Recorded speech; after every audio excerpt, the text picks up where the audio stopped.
Okay, good afternoon. I'd like to call to order our meeting today for the Allegheny County Board of Education, Tuesday, December 16th at 5:06 p.m. Please stand for the Pledge of Allegiance. I pledge allegiance to the flag of the United States of America and to the republic for which it stands, one nation, under God, indivisible, with liberty and justice for all. We are having just a little bit of technical difficulty this evening. Our microphones are not working, so we'll try to project our voices the best we can. The live stream's not working completely the way it should, so Mr. Montgomery is over here to Facebook Live for us as well. Okay, first on our agenda, Mr. Llewellyn will read our closed session summaries for executive sessions held November 11th. The Allegheny County Board of Education met in closed session on November 11th, 2025 at 3:00 p.m. here at the central office. The purpose of the closed session was to engage in administrative function, discuss personnel matters, and consult with legal counsel. All 5 board members were present, and the vote to go into closed session was unanimous. The topics discussed were appointment of administrative positions, appeal to the board, MOU with city police, employee arbitration, and recommended termination of employee. Okay, thank you, Mr. Llewellyn. Moving on to the consent agenda. Is there a motion to approve the consent agenda? So moved. Motion by Dr. Bond. Second. Second by Mr. Green. Any questions? All those in favor? Passes unanimously. Thank you. Under our superintendent's report, first, Dr. Martirano has a little update he'd like to provide. Yes. Well, good afternoon, board members. Good afternoon to members of our audience and those who are watching on Facebook Live this evening. As superintendent, one of my jobs is to make those decisions about closing school for inclement weather. To our students, you're welcome for the 2 days that you've received thus far, but also recognize, I see you smiling, you like that stuff. That's great. We have 1 day left in the school year as far as the actual snow days themselves. And then from there on out, if there's any additional decisions, it will be virtual. I'm also a little concerned about some of our communications that have come out from the school system. We have what is called a student school messenger that activates in the morning. Once I make the decision, there's a whole sort of things that kick in regarding communications. And tonight I'll be sending a letter to our community regarding the fact that we're having some challenges with our phone out system. Not everyone is receiving them. There's a small portion of our community who is not receiving those phone calls. But what my reminder is that we never rely on one mode of communication. So always check our website first and foremost if there's any concern about inclement weather days and decisions. That will always be posted first. Always look to Facebook and the communications that occur there as well. And then other ways we have to communicate is with our media in terms of radio, etc. But I do want to acknowledge the fact that we're having some concerns with our phone system. I apologize for that. We're trying to remedy that, but also give the confidence to our community that there are other ways for us to be able to communicate with you on that. And I know there's always that sense of excitement and thoughts about what's going to happen, but we do make the decisions based upon the safety of our students and our staff and our community. And I don't take that lightly. So I wanted to inform the community after this meeting, a letter, again, reiterating a letter will be sent out with further information around this topic. So thank you for your patience and in the ongoing issues and matters of which we want to do to keep our young people safe and our staff safe. Thank you very much. Thank you, Board President. Thank you, Dr. Martirano. Moving on, we're going to ask Mr. Jeff Avey to come to the podium and what I think is the most fun thing we get to do as board members, and that is to recognize our student Christmas card design winners. And then Dr. Bond does have something for them as you call them up, Mr. Avey. I agree with you. I am a little biased, however. Each year, art programs from one of our 3 feeder systems in Allegheny County creates an opportunity for motivated students to prepare holiday greeting cards in a friendly contest to see who can service our school system with a greeting card that both celebrates the season and represents Allegheny County Public Schools with class. This year, the Mountain Ridge feeder system spearheaded this project, so students from Mountain Ridge High School, Mount Savage and Westmore Middle Schools, and Belfrost, Georges Creek, Mount Savage, and Westernport Elementary Schools all participated. The art teacher from each school designated finalists from their school and sent them to my office. Using a digital survey, 25 people who work here at the central office helped me decide which of those cards, and there's people here that participated in that, which of those cards should be finalists where we sent to the November board meeting for our elected board to pick winners. It was not an easy process, but our board members, they received about 3 to 5 cards in each of 4 categories: elementary, middle, high school, and digital, and they decided on this year's holiday card winners. Let's begin with our newest addition to the program, the digital holiday card winner, which comes out of the Career Center. I think we have a slide, an image of that.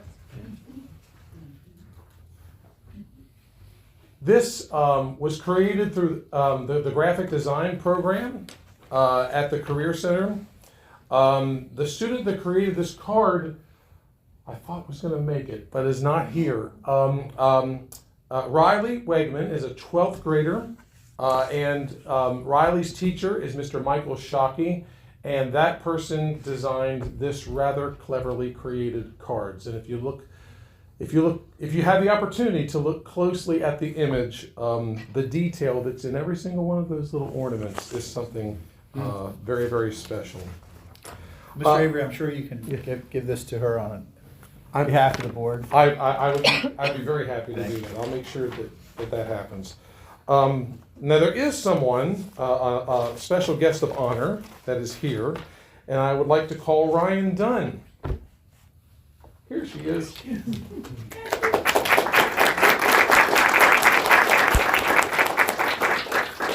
Ryan is a student at Frost Elementary School, and Ryan is here with Mom, Dad, brother, and Mr. Dwyer, the principal, and her art teacher, Miss Victoria Adams, who is sitting right behind them. They all deserve a round of applause for their support.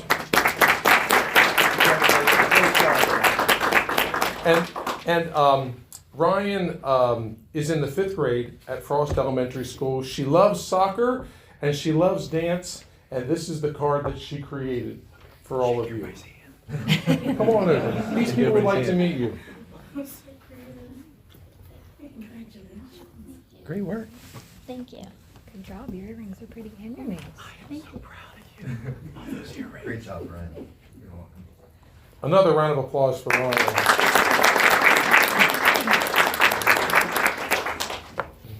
And I was told another student was going to be here, but I don't. Avery? Oh, darn. Her card is so good. The middle school recipient is a student at Mount Savage Middle School. Her teacher's name is Tiffany Buskirk. And is there any way we could get the full image of that coffee mug?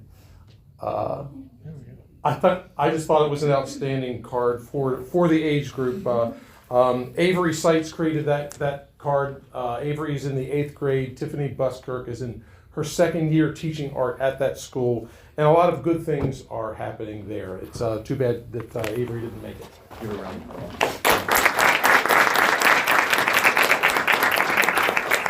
And our last recipient is the high school recipient. This is a pencil drawing, and I would like to call Lillian Race.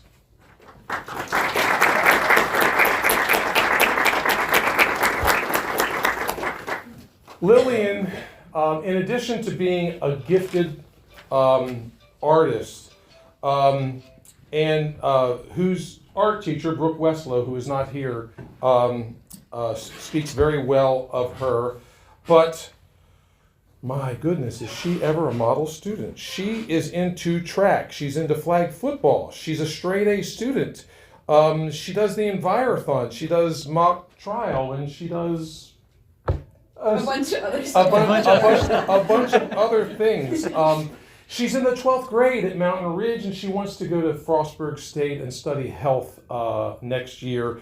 And perhaps she can take a side job as an artist along with her. Please give her a round of applause.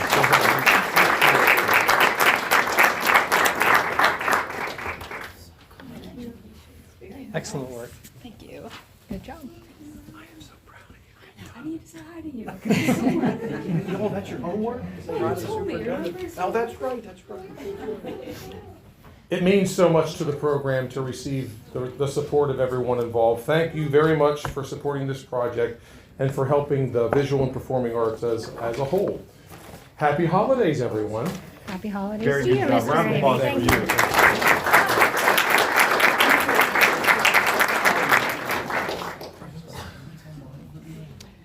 Okay, more good news. We have a presentation from the United Way, Miss Michelle Walker and Miss Brandy Rice.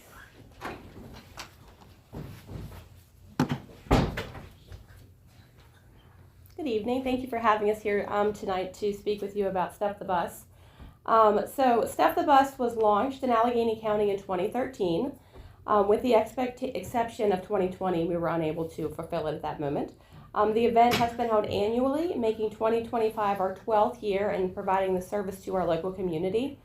The community has consistently demonstrated extraordinary generosity in supporting our efforts, and in 2025, we collected 8,183 items with an estimated value of $11,746. This contribution brings our 12-year total to more than 93,000 items that have been donated, and we look forward to continuing this and hopefully growing this opportunity with you all. So all collected supplies are provided to the Board of Ed for distribution to the local schools. And in some years past, we have given some to the Union Rescue Mission for the students that attend Allegheny County schools from there, and also to the library. The library seems to have a lot of students that go there to do their homework and have access to the computers, and they don't have supplies. In addition to the school supplies collected, we would like to present you tonight with a check of the monetary contributions that were received, and the check is in the amount of $771. You can use this to get whatever supplies you may need. Wow. Really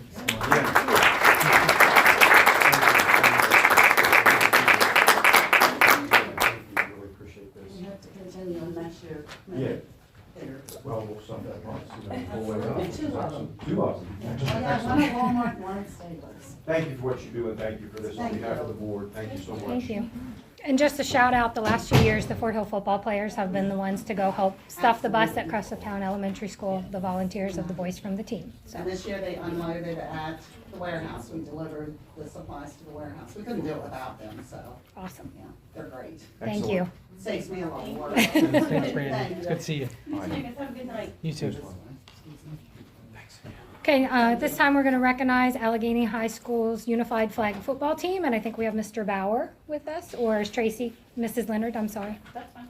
I was told, No, so whoever. yes. No, I just want to first thank you for taking the time to recognize our student athletes. Your support for interscholastic athletics is greatly appreciated. We would like to first recognize Allegheny's Unified Flag Football Team on the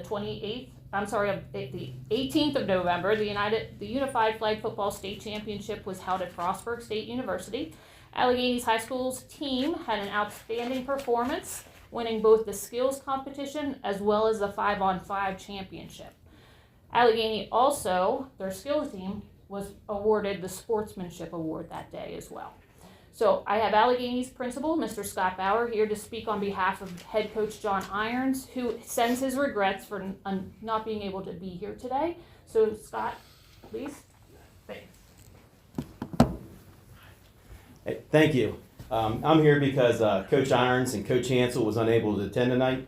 Tonight I have Mrs. Mariah Cohen, assistant principal, also representing Allegheny. But we're here with the Special Olympics and so forth. A lot of this can be attributed to the Holy Plunge and the money we create from the Holy Plunge, the Alhambra. So we want to thank them for all they do, and that's all schools combined that help raise money for Unified Sports and Special Olympics. I want to thank Dr. Martirano and all of our board members here for your support of Unified Sports. I want to thank Mrs. Leonard, Supervisor of Athletics, members of the Allegheny football team, and tonight I have a few students here, so I'm going to call them up because it's always about the kids. But before we get to them, I see we have Coach Alkire, Mrs. Cannon, and Mr. Younger here. You guys had another outstanding football season. I'm so proud of you as we're rooting for you to win that last game. Sorry you came up short, but we're always rooting for you. Congratulations. So tonight, we are represented by Tyler Amick. Come on up here, Tyler.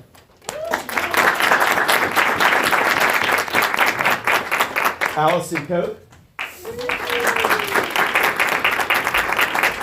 Alyssa Rader. Damari Allen.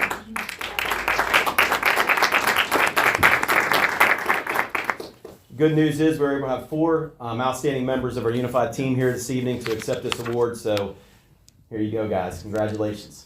Hold on, stay put. Mr. Green has. I just want to say, like you said, Mr. Bauer, congratulations to the team on both the skills competition and the 5v5. Unified Sports really does a great job, as all of you know, of bringing our students together on the same team. It demonstrates inclusion, teamwork, and all those things that all of us strive to demonstrate in our lives each day.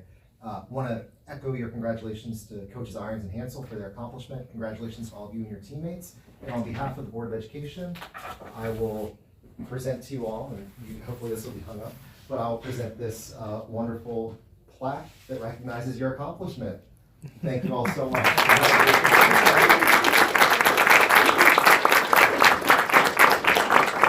Yeah, come over and shake everybody's hand. Good job.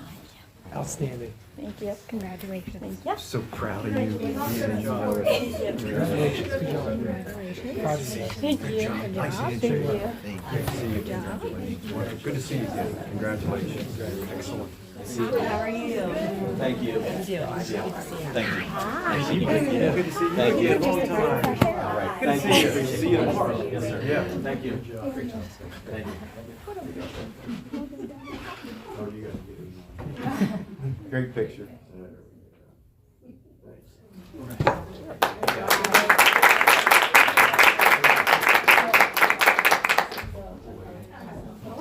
Want some more?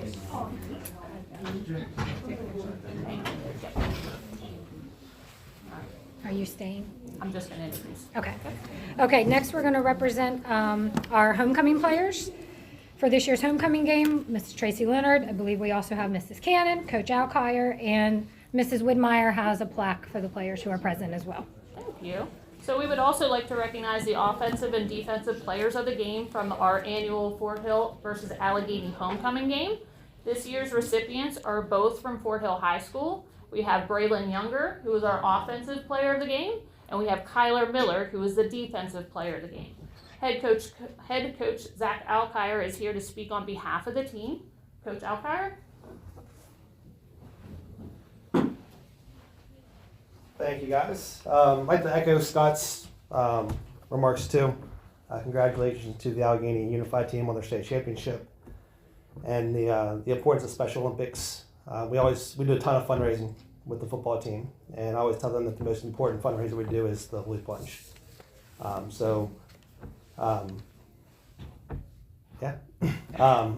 In terms of the homecoming game, it was a great day for Fort Hill High School. Both Braylon and Kyler played big roles in that. Kyler had 7 tackles, 3 of them were solo, a forced fumble recovery, 2 sacks, 2 quarterback pressures on just 3 passes, winning the defensive player of the game. Braylon had 11 carries, 9 of which either went for a first down or a touchdown. 11 carries, 205 yards, and 5 touchdowns, which tied the record for most touchdowns in a homecoming game. And the remarkable thing about it is they did it in a half, as both kids were out by halftime. Both those kids are great kids. Both of them have roughly a 3.9 GPA. Both of them were two of the 3 kids that identified as leaders of the senior class.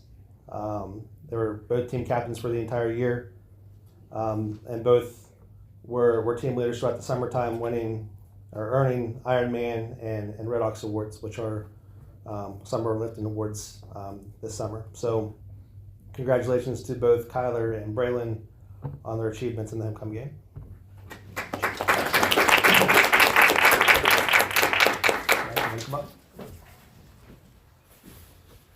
On behalf of the board, I'd like to present you, Braylon, with your 2025 Homecoming Offensive Player of the Game. glad to see you that you aren't too hurt after the state game. I actually went to the state game, and most people know I'm an Allegheny person, but I went down to support you boys. I was with Mrs. Bender, and I was upset when I saw you get hurt, and when Carson got hurt, but it was wonderful to see you in that stadium, and I'm glad to see that it wasn't any long-term effects from that. Thank you. You're more than welcome. Keep up the good work. This one's not here. He's not here. He's on Tyler? somewhere in a ship, I think, somewhere in the ocean. Oh. I know. Life's tough. Congratulations. I enjoyed it. Appreciate it. Yeah. Tell him congratulations from the board. Will do. Thank you. Hold on, I don't think Hang you're on one done yet. second. I've always got something to say when it comes to the performance of our students.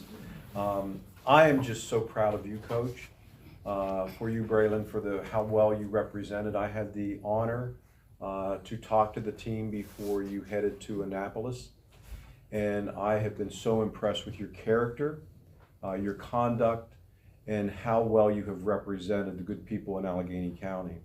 I have been overly impressed. I have either watched all of your games, I've listened to your games, and I've been in attendance, and how you as young men have represented in such a positive way is just so wonderful for us to witness. And we're proud of you. And I think you need to understand that all of Allegheny County is proud of you. Coach, you're a wonderful role model for your students, and your students emulate the traits of their leader.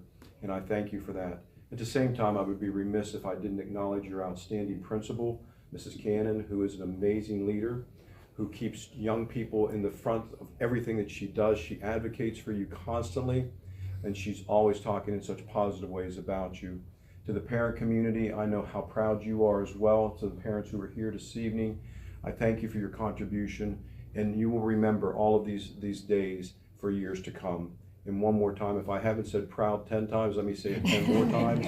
I'm overjoyed with pride in how well you represented us this year, and your future is so bright, and I can't wait to see all that you become. Thank you for everything that you've done. Thank you for representing Allegheny County in such a positive way. Thank you very much.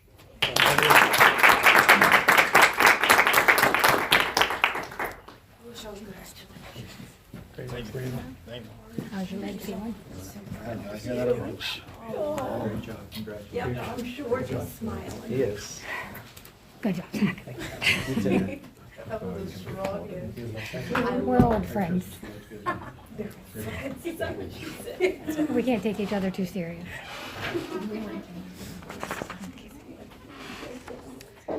Okay, moving on to our instructional update. We have Mrs. Simpson back with us this evening. Good evening.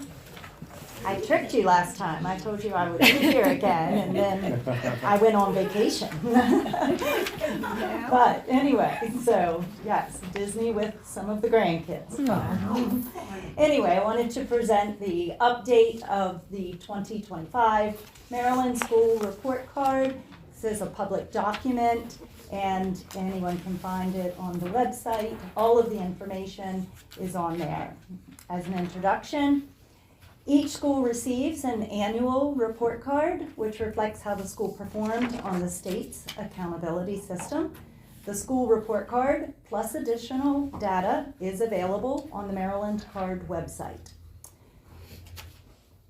The Maryland website is also very interactive. We use it, you can filter out different demographics and subgroups. You can see how they did compared to their peers.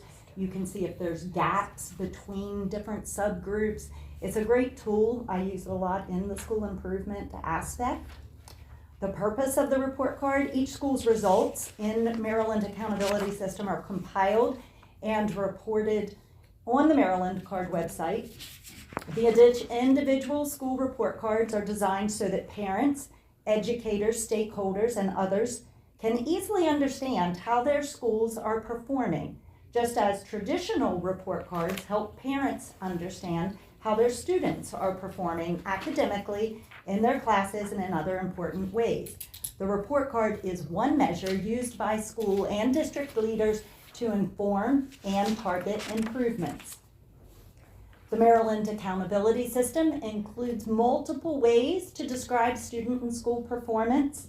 The major components of the accountability system are called indicators. Elementary and middle school indicators are areas of academic achievement, academic progress, progress in English language proficiency, school quality, and student success. High school indicators are academic achievement, graduation rates, progress in English language proficiency, readiness for post-secondary success, and school quality of student success. I've included a sample report card to show you if you would log on to the website, you would pick your district and then the school you wish to look at. And the first is a snapshot of the report card.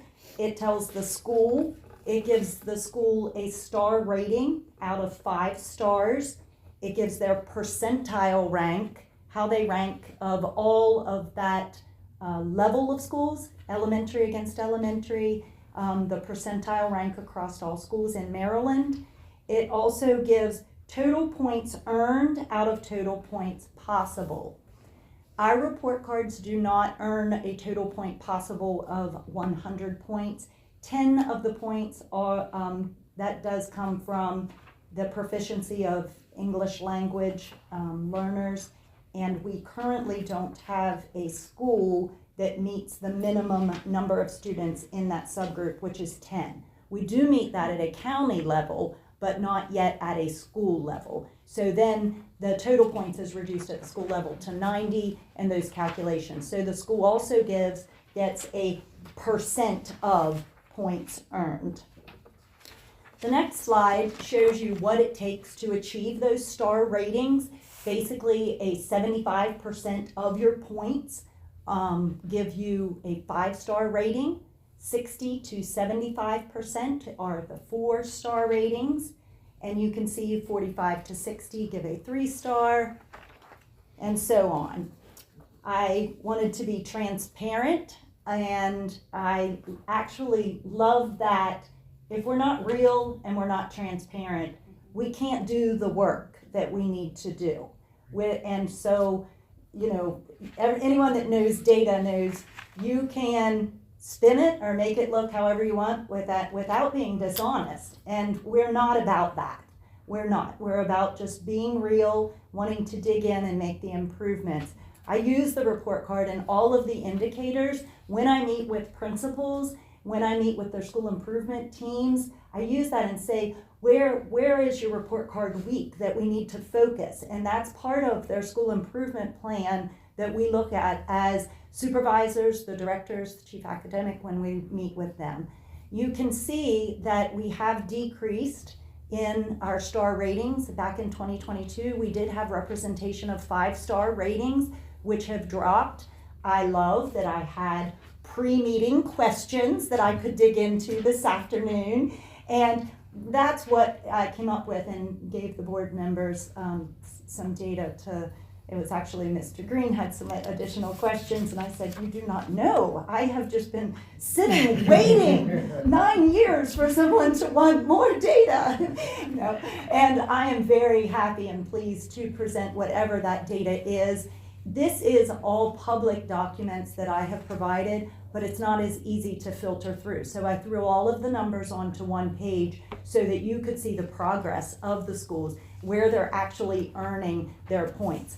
I bring that up at this point because the question was what happened that we at least had representation of 5 stars, and those schools specifically, or why are we not gaining right there? When they were 5-star schools, I looked and they were all elementary schools, they were achieving many more points in the area of the student growth percentile, which takes the student and it compares them year to year, 3rd grade to 4th grade, 4th to 5th. It compares them to everyone in the state of Maryland that had that same exact score the year before. So if you had a 740 last year, then this year you will be compared to everyone that had that 740, and we will see and compare what your new score is. Our students in those schools just have not been they have been growing, just not as much compared to the others at that same exact score. Wanted to explain that one first of all. We do, though, looking at the 3-star and higher, we do have 91% of our schools, even though we'd love to see more at the 4 and 5-star rating, we do have 91% of our schools at a 3-star or higher.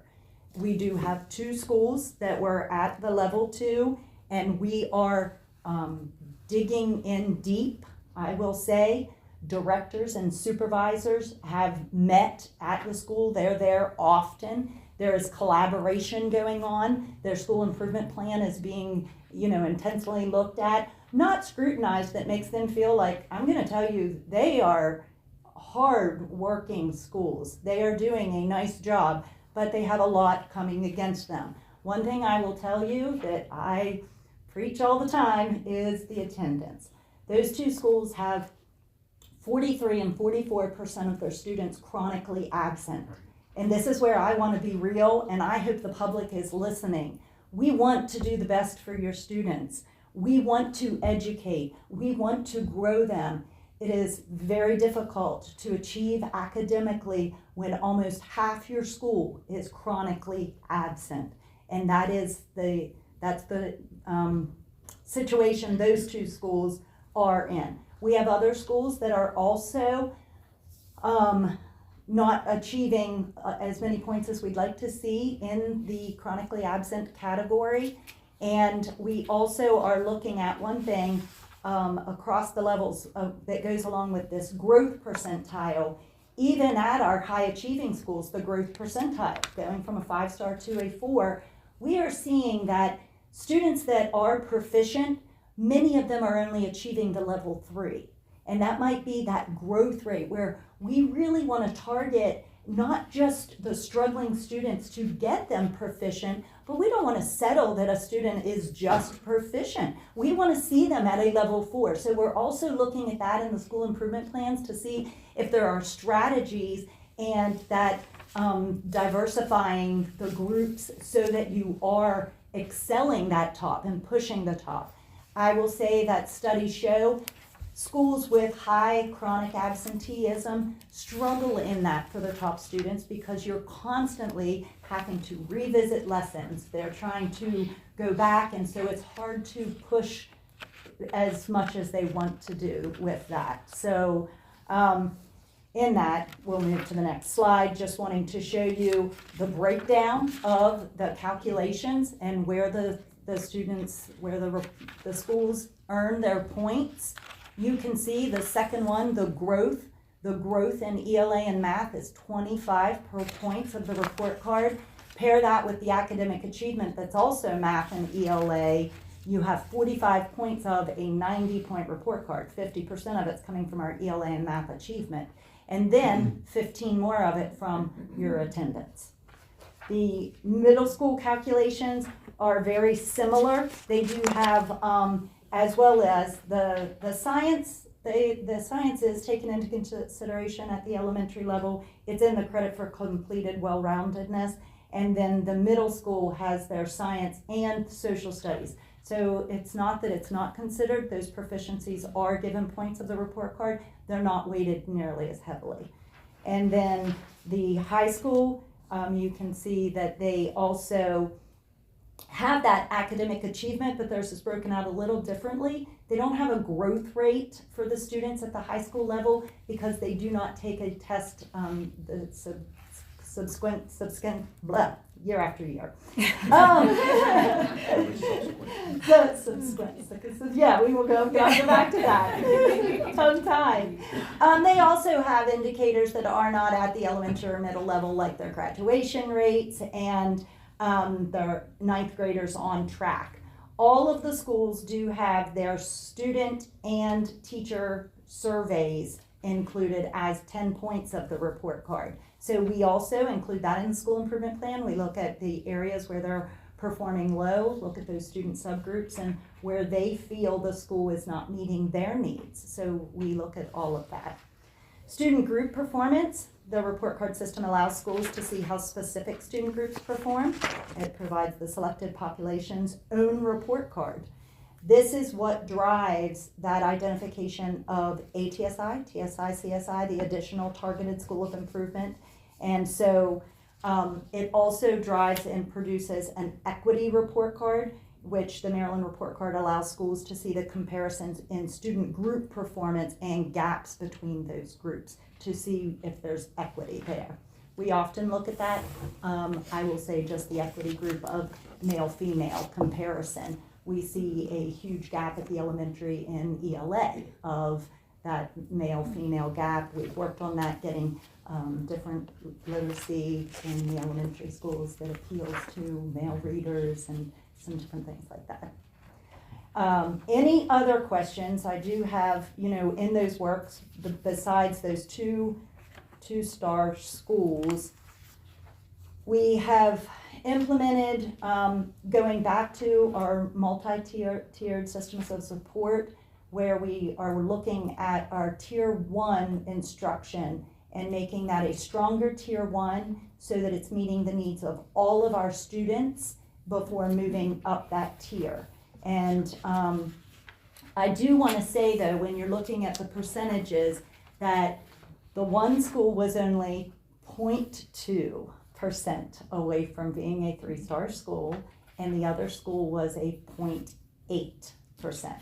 So they were both very close. In addition to that, we have several 3-star schools that were just so close to 4 stars. So I feel like there's a lot of, and those 2-star schools have improved by 2 and 3% on the report cards. So everything moving in a good direction. Still, that attendance, we would love to see, all students that are not ill at school every day. Correct. They're just chomping at the bit to educate, and a lot of times it is frustrating. The teachers work super Ms. Simpson, hard. before we open it up for questions to the board, I want you to highlight something a little deeper. Yes. And I want the board and the community to understand, we have guiding questions in our continuous improvement efforts. What do we want for our students? First and foremost, we can ask that for all of the performance indices. We want them to be at the highest level. We want kids in school. How will we provide those supports necessary is our second question. How will we know that we've provided it? What is our evidence-based information that is providing that? But the salient question is, how do we respond with urgency when young people aren't hitting the mark? Talk a little bit more about how we're utilizing our supports to respond now and not wait for another year. When you were talking about team meetings, continuation, ongoing work in that arena, talk a little bit more about that, because that's where the change happens. Yes. That's where the urgency happens, and that's where our refocus happens. So talk more about that if you would. Definitely. Thank you for that. Historically, the school improvement plan, schools really, before I stepped into this is my 9th year. I feel like, because I was on one of those plans, the teams, it was a document we had to do, and we completed it, and we were so glad it was finished. It's a lot of work, and then we didn't revisit it until the next year. So in this position, I've been trying to move towards, we look annually, did you meet some of these goals? And if we're not going to say, did we meet them? If you're meeting them and moving in the right direction, we like them to keep those same goals. And if you did not meet, or it moved in the wrong direction, then we might need to go back and revisit and make new goals and new maybe the goals fine, but the strategies weren't meeting the needs. One thing that I love with the new positions of director with the elementary and secondary is that they have been in the schools regularly, meeting with these teams, collaborating with the groups. The difference between the teachers and the special ed teachers meeting together often. All of the supervisors have been in meeting, and they have been working pre-school improvement plan review. They have been working on these needs ahead of time, not waiting until after. Then in addition to that, the school improvement, the MCAT, all of that, the report card, there's so many pieces that go into play. So we look at a lot of these different measures. We also have the ongoing through the year measures that whichever level you're at, if it's elementary, middle, or high, they use different ones sometimes, but revisiting that. Are we hitting those growth targets throughout the year? Setting targets that we actually want to not meet just annually, but by mid-year that we want to meet. Are we moving in that direction? Another thing that from statewide, instead of waiting until third grade, which we've never, that's the first official tested year, but that's outside of our kindergarten readiness. So really implementing from pre-K through grade 2, getting that early on, which we get a lot of students that are behind even coming to us in preschool and kindergarten. So, implementing and first of all, identification, and then looking at specifically what are the standards, where are the weaknesses, and getting that in and giving the supports to the school. I think the school have wanted to do something like this for a very long time, which takes a lot of schedule building and a lot of moving pieces. So for example, I'll go a little deeper. At the beginning of the year, board members, we follow what is the Ready to Read Act, which has a component of a universal screener. We are assessing all of our students at the beginning of the year using our DIBELS assessment, which gives us an indication of the reading levels that our students are on. So then what do we do with that data when we receive it? We're looking at that, and that's where we define different levels of instruction, intervention groups, double doses, regrouping, all of the different instructional strategies that need to occur with urgency to ensure that we are using that data now to get better results. So I just wanted the board to have a real sense of the scaffolds that we're providing, of supports, that this is not stuff we just collect and we admire it. We're actually taking that to make better instructional decisions that are evidence-based. It's very fluid as well, because they might take that beginning of the year test, and some students, maybe there's that summer lag coming back at the beginning of the year. Well, then we might pull them, and that's what drives our intervention groups and teachers working with small groups and different pull outs and stations. And then mid-year, maybe some of those students are going to go to a monitoring and not an intervention, or some other one. So then we use that mid-year data. So it's not just a one and done snapshot for that student. And the one final piece, board members, I promise, is that when we talk about students who aren't meeting the mark, many of our young people also are exceeding the mark. And then how do we also provide more challenges and supports for our young people that are going beyond the expectations of levels of proficiency? So it is across the level, continuum-based supports that are meeting the needs of our students with urgency. Thank you. Thank you. Any other?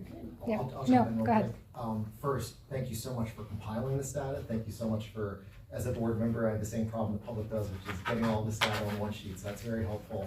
And I think you answered a lot of my questions. I think one of the points of engaging this conversation a little bit is that this is one of the most public things that you will see as a community member in terms of rating and ranking where our schools are at individual level and at county level.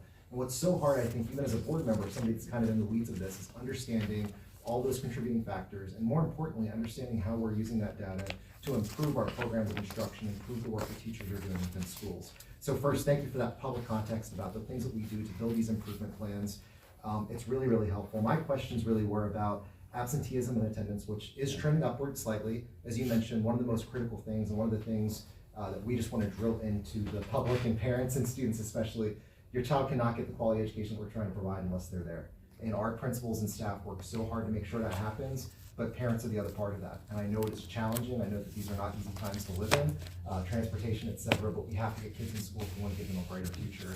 Some of my other questions I think you answered too, which was really getting that nuance of how these, a 5-star rating can come down to a 4, et cetera. And I think really viewing that, and affects other ones, as you mentioned, understanding that this incorporates a metric of that percent improvement or achievement, growth over time, and how it's harder, obviously, to maintain that when you've had larger growth in other years, or et cetera. But I do think, based on what you're saying, absenteeism is really the biggest one. I think the other thing too, is somebody that went to Washington Middle, my wife went to South Penn, is it is tough and can be demoralizing as a community member to see schools that are consistently measured in at least in the report card metrics, and a 2-star or ranked in a 10th percentile or 26th percentile. I think what we want to kind of double down on as a board is that we care about these just as deeply as you all do. You know, many of us have kids that are going to schools in Allegheny County. We want to see that improvement. Our leadership at the central office, and Dr. Martirena does a great job of this, we've restructured and done these things to ensure that we're achieving the highest level possible. And it's iterative improvement. It's hearing feedback from the community, principals, teachers, etc. So I guess to sum it all up, this is such a public thing that it can be disheartening and tough to see some of these metrics. But knowing that we're a school system that takes this data seriously, is working on it, and seeing and hearing the work firsthand is so important. So thank you for that opportunity. I do want to say just one additional thing on that. We are using our school community coordinators. They're working they're working just so much on incentives and drives and what matters to students and trying to get them there. We did notice years ago that our attendance, as anywhere, on half days, early dismissals, delays, some of those we really take a hit. And so they've saved incentives, reward days, different things for those half days, trying to get the students to come there. I have been kind of trained to just not make anything look negative. And when I say 2 of our schools, you do say it's not a secret, and I really want to go back and say that those 2-star schools that do have a very intense attendance issue that's South Penn and Washington Middle. And I say that publicly, hoping the parents hear that, because we want to do right for your students. We want to do the best. We believe in them. We have amazing students in this county. They are thoughtful and caring and intelligent, and we want them to be present. Thank you so much for that. I know it was a long conversation, but this is one of the most public and important things that come across our desk. I want to give time to talk about it. So thank you so much, both of you. Thank you, Mr. Green. Are there any other questions for Mrs. Simpson? Hold on, we gotta make sure. Anybody else? Okay, thank you. Thank you for all your work putting that together for us.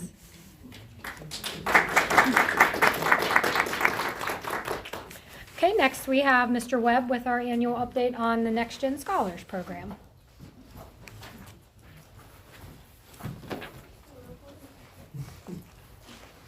Good evening, everyone. Thanks for having me again. Good evening. This is Maryland Business Roundtable's 9th year in Allegheny County. This is my 5th year as the program manager. But before I get started, the most important people here with me today, I'm going to let them have the floor for a bit. We have a new Chief Program Officer, Ms. Coates Young, so I'm going to let her introduce herself. Thank you, Renee. Good evening, everyone. Good evening. It's a long drive from Baltimore, so thank you for having me. I just wanted to come and introduce myself. This is week number 6 with MBRT, so I am making my rounds and getting in front of everyone. I just wanted to sort of reintroduce Maryland Business Roundtable. We provide NGS programming in 5 districts: Kent, Dorchester, Caroline, Wicomico, and of course Allegheny. We also support the other 19 districts with college and career pathways. And so I think it's really important, one, to show up for Leonard and our students because he's doing great work. He is probably the most compassionate team member I've ever had. He showed up outside. He was like, "I'm going to pay for your parking." And I'm like, "Oh, do I need to move to Allegheny? I don't even get this at home." So I just appreciate being here. And also, I just appreciate how you value your students, just showing up for them at the end of the year and rewarding them. And so I'm truly inspired, and it's so nice to meet all of you. Thank you. One of the best parts of doing what I do is you get to see what they're going to become before they even see it. And one of my students, Kayla Ross, she's graduated, she's an alumni of the Next Generation Scholar Program, so I'm going to let her come up. And she was my summer intern as well. Hi everyone. Don't mind me, I'm not really a public speaker. I'm working on it. I'm in human services right now, so. But yeah, I came here, I came to Cumberland from Baltimore. I think it's going on 3 years now. It was my sophomore year at Fort Hill, and I met Mr. Webb through another student. And Mr. Webb handed me a form as soon as I walked in. He was like, "Sign up, and you can come in whenever you want. Bring snacks, bring anything you want. We can work on some stuff." He was so helpful every step of the way, and he's honestly the reason why I continued with my education. I didn't know anything when I first came here, I didn't know what schools, what colleges were the best. I didn't know even what I wanted to get my degree in. And he honestly helped me with everything. I asked him all kinds of questions. I'm very open with all my questions, so I was just nagging at him every second. He helped me with my financial aid, his programs. When we went to the colleges and we visited all the different colleges, it was just amazing to see how many people were interested in it. Like, we had groups of people that would come, and I would bring my friends with me, and it's amazing to be able to walk through as a high school student and kind of like see it through other people's eyes. And then now as a college student, I see people coming in from Career Center on buses, and I'm like, wow, this is crazy. Now I'm the college student that everybody's looking at. And honestly, I think that if I didn't have Mr. Webb's program and going to the colleges, and kind of like, he helped me with financial aid, like I said, and then I also didn't know about MD Caps, was it, I think? The MD Cap scholarship, that really helped me out. That actually just made me go through my year in ACM, because I was really worried about financial aid and stuff, and every single step of the way, Mr. Webb has been there. And like she said, he would pay for my lunches when I did my internship, just because he said, okay, well, meet up after Zoom calls and then we'll get some lunch and we'll talk about what's next. And honestly, it was great. It was a great experience, and I actually plan on doing the internship again this year. I actually wasn't allowed to do the internship at first, because you have to be a first year college student, but they had let me in, and I was really worried. But Mr. Webb helped me through everything. He was like, it's okay, it's casual, it's calm. He relieved my anxiety, and he's the reason that I am still going and I'm passionate for my degree today. So. What are you studying at ACM? Human services. Awesome. So, Are you a first generation college student? Yes. Yeah. None of my parents, grandmothers, none of them went to college. So that's why my mom had pushed me for a while to go to college, and she always said, get straight A's, get A's and B's, you have to go to college. And then I got in my sophomore year, and I was like, I don't know if that's really what I want to do. I started looking into cosmetology and trade schools, and that's why I went to the Career Center. Mm-hmm. And then Mr. Webb, he would come to the Career Center every single day, like once a week on like Tuesdays and sometimes Fridays. And he would meet with me. We would look at colleges. I told him I was interested in Towson. Then we took a field trip to Towson. So it was great. That's awesome. Well, thank you for sharing your story. Yeah. And I think you're quite a public speaker. I was going to say, I think the public speaking's great. Thank you. Your challenge there? Thank you. We'll have Chick-fil-A after for all. Okay. Paying for parking, Chick-fil-A, I'm good. But my next student is a 10th grader at Fort Hill High School, and we have a 24 awards, which there are 24 counties in Maryland, and we select a student from each county that shows volunteerism and academic success. And my next student is Brianna Cicerelli. And she's our 24 award winner for Allegheny County. Sorry. Nice. I don't have a speech prepared either, but this is my sister. Oh, wow. She actually introduced me to Mr. Webb when I first started going to Fort Hill, and I joined the program as soon as I could. And this year, actually, Mr. Webb brought us to Johns Hopkins. This is my dream college, and I was so excited. Wow. Because it's like I've devoted my entire high school career and life in general just to getting there. So being able to go tour it for free was incredible. He takes us there. He pays for our lunch. He brings you there. You meet important people. It's an amazing opportunity. He goes above and beyond to do everything that he can for his students, and I really, really appreciate it. As well as like showing us the opportunities, like the 24 Emerging Scholars. He is helping me apply to become a student ambassador. And so much. I do really appreciate it. I know a lot of students at Fort Hill do too. He's a really comforting character that everyone goes to. I know I was in his room today talking about coming here, and like 5 students stopped by in the room of like 5 minutes, just asking for snacks or asking to talk to him. Or He knows the way to everyone's heart. It's with But it's just because they're comfortable with him. Mr. Webb's a really good guy, and the program's not only really good opportunity, but it's fun. So, thank you.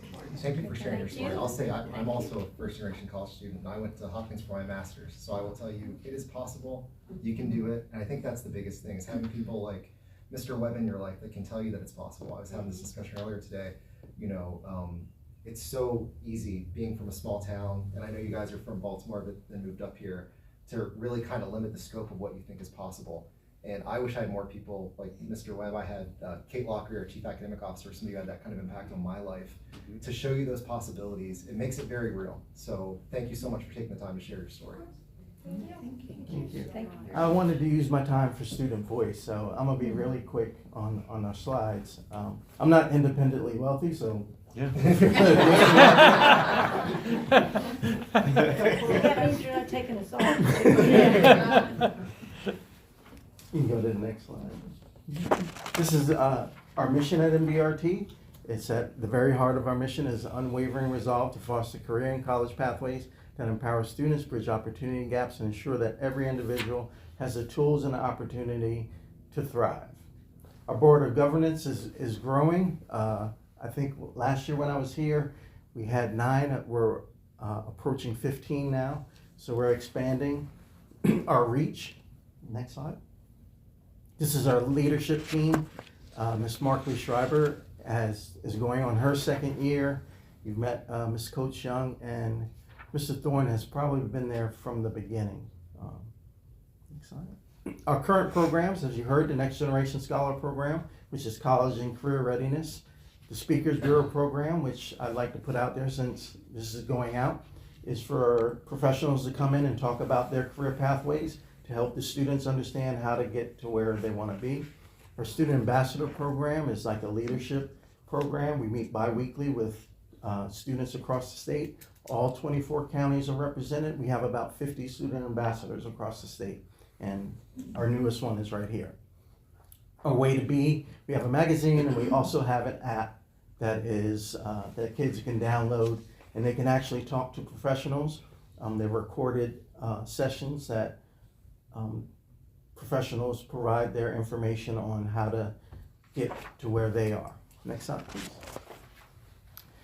This is our statewide reach. In the Next Generation Scholar Program in our 5 counties, there are 2,052 students that are in it. Our speakers, we have 327 speakers. I'm hopeful to get more from Allegheny County, so if you're interested in coming into the classroom and talking about career and college readiness, I'll have my contact information at the end.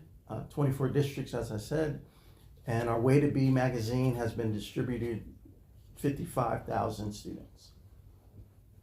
As for Allegheny County, our highlights right now, we're at 126. I'm always recruiting students, especially the 10th graders, because that's where the program starts. We had a lot of information on data. I was very interested in that because we do have data on attendance, and that is one of my pain points, is getting kids to school and making them want to be there, and also behavior and coursework. Over the year, the last graduating senior class has received $164,185 from the Next Generation Scholars. So last year, we went on 2 college visits, Townsend and Garrett College. 53 students attended. Our career tours, where we go out into the community and look at various professionals. We go visit them at their work sites. 28 students participated.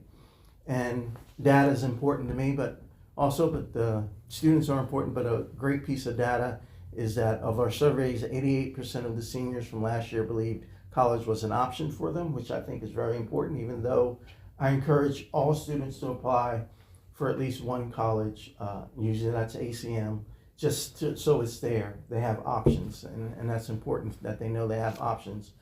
85% of the seniors reported the NGS program substantially positively impacted their future plans. Next slide.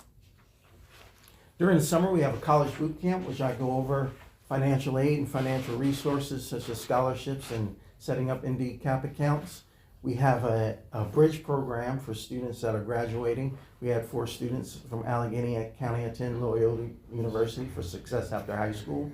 And our summer of service program is still growing. We have 5 partners last summer. 19 students received 126 hours of service credits. Next slide. So far in 25-26, we've had our Industry Day, which was a great day at the Engineer Club in Baltimore. Our post-secondary success campaign, 7 students attended, as well as 2 caregivers. I'm constantly, again, trying to embrace the parents into this as well, which I know that's a countywide effort. Our Tri-State College Night with Allegheny College had 12 students attend. Our John Hopkins trip was 28 students attended, and I've had financial aid nights, which I had 3 caregivers and 12 students attend. 9 years ago, Maryland Business Roundtable started in Allegheny County, and the first graduating class, they were 7th graders at that time. First graduating class was in 2021. It's big for me, being a resident of Allegheny County, that not only we keep our talent in Maryland, but we keep them in Allegheny County, because that's how Allegheny County can grow and bring in new businesses and bring in new opportunities and have outsiders come visit. So we have the 2021 graduates, Public and Safety for the state of Maryland, Websteront, Western Maryland Health Systems, the Army. One is stationed in Alaska right now. One of our students is now a recruitment person for Frostburg State, and we have one of the graduates from 2021 also works for the Maryland State Police. So there's a wide variety, and we're trying to keep up with our graduates and what they're doing today. So that's all I have. That's how you can connect with me. If there are any parents out there, I welcome parents from Mountain Ridge and Allegheny to attend financial aid nights, to attend summer of service, and to be a countywide touch for the students. So thanks for having me. Thank you. Are there any questions for Mr. Webb? Thank you very much for your time, ladies. Thank you for speaking.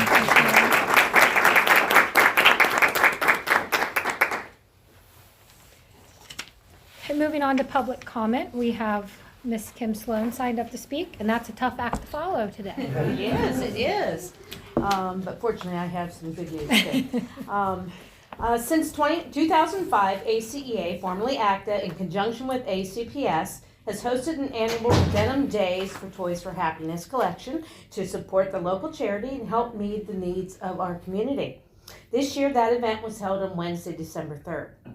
A special thank you to you, the elected Board of Education, to Dr. Martirano, to the ACPS staff who supported this event, as well as to the representatives and coordinators at each facility who helped collect and coordinate with us to get and gather the many donations. I'm honored to share that our annual ACEA Toys for Happiness event was nothing short of amazing this year, and I was delighted to present 204 toys and $3,000 in cash to the organizers and volunteers of Toys for Happiness at the Stuff the Truck event on December 12th. Now in our 21st year, this event has collected more than 5,000 toys and $36,000 in donations for this worthy cause. Again, thank you for your continued support and spirit of collaboration, and we wish you happy holidays. Thank Very you. good. Nice job. Thank you, Ms. Sloan.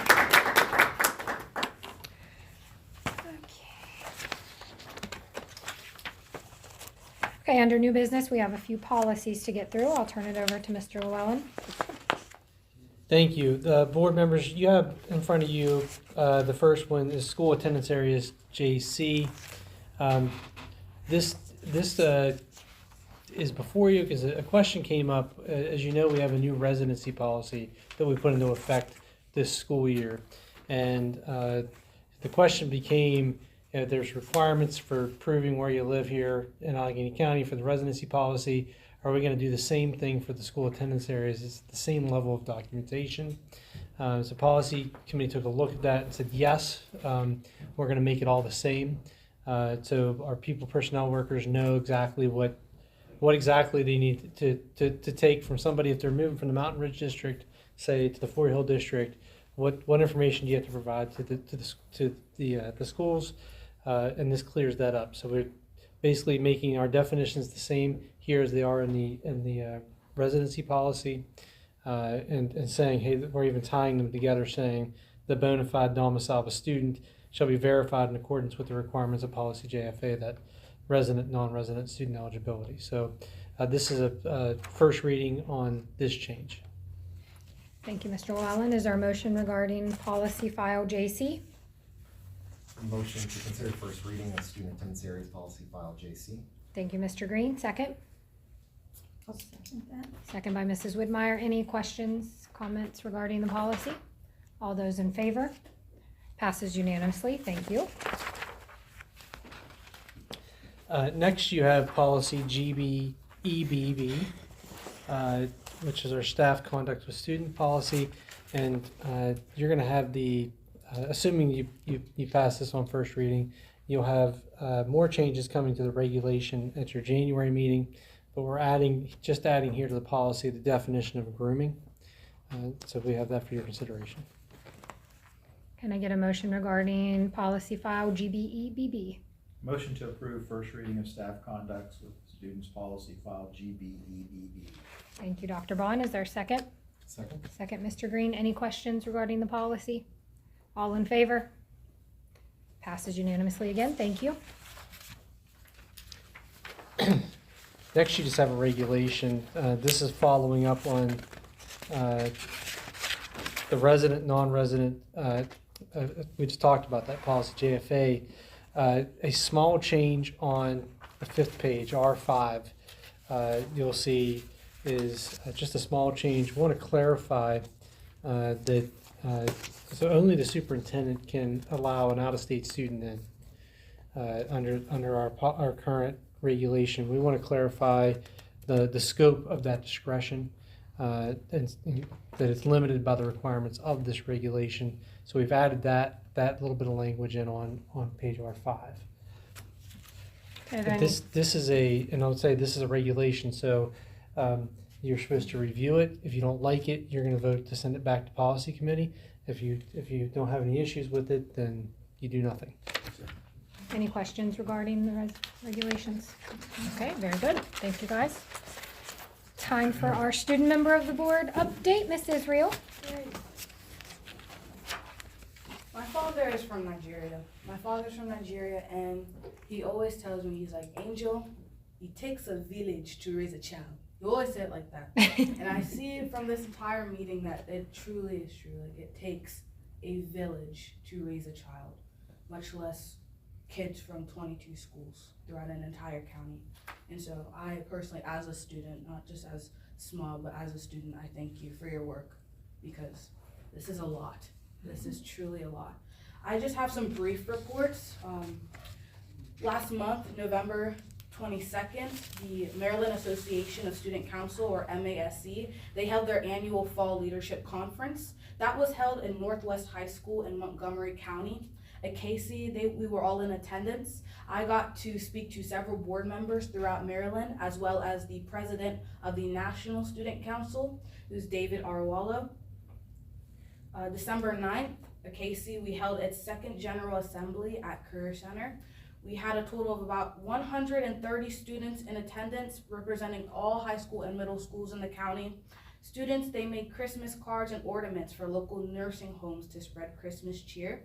And we did this because the holidays can bring both good and bad memories for most. And our goal was to make sure that those getting geriatric care, they felt seen. As well as our county schools, we've been providing a variety of services. So at the end of every GA, all 8 presidents from the student councils talk about things that they've done. And we've kept them all holiday themed, especially for December, including but not limited to Christmas caroling, Toys for Happiness, and Operation Christmas Child. We want to give a nice shout out to Dr. Mortarano, because you were there and you got to speak to all the students while we waited for our pizza, and you were answering. It's always food. I was just the warm-up act. Really happy. And you were answering all of their questions, from things like daily schedules to how decisions are made due to weather inclement weather. And on behalf of the KC, we want to thank you for your ongoing support and for the board support as we progress. And then, upcoming, right now we are focusing on the Maryland Leadership Workshops at Frostburg State Universities that only high school students will be able to attend. And as for me, I'm actively working on implementing student board with Mountain Ridge and Fort Hill presidents, making sure that there's a smooth network of student voice. That's it. Thank you. Thank you, Ms. Israel. Good job. Very good. Are there any board member updates this evening? I have two. I'm sorry I've talked so much tonight. I really don't mean to keep everyone here all day, but we did have a local advisory council meeting today, and I want to provide that update. So the local advisory council for career and technical education in Allegheny County meets on a monthly basis, and this month we had a focus on health and biosciences workforce partnerships. So we received really insightful presentations from community partners, including PharmaCare and UPMC, highlighting their current recruitment efforts, staffing challenges, and future talent needs in the healthcare sector. Allegheny College of Maryland also shared updates on enrollment trends and academic programming within their biomed sciences pathway. We are encouraged to hear about the strong coordination with regional employers to align program offerings with workforce demand, which is critical to what the LAC does. ACM also highlighted that their recent Career and Technical Education Day for high school students was a success, and that they're continuing to collaborate with ACPS on the career exploration field trips for middle school students that we've discussed as a board previously. ACM is currently working to try to explore a new Project Lead the Way biomed pipeline that would enable high school students to transition more seamlessly into ACM. Project Lead the Way gives students 4 biomed courses in their high school here at ACPS, and hopefully that would result in them earning 3 to 9 college credits. That's in the works. Community partners also provided positive feedback about their involvement in a recent focus on the future event that ACPS hosts each year, underscoring the value of those shared events. And our next meeting is scheduled for Tuesday, February 3rd. I have one other small update for anybody looking to volunteer in the new year. The Robotics Engineering Allegheny County Together Incorporated, or REACT, which is a local nonprofit, will hold their annual first LEGO League Robotics Qualifier at the Bob Kirk Arena in the Science Building of ACM on Saturday, January 17th.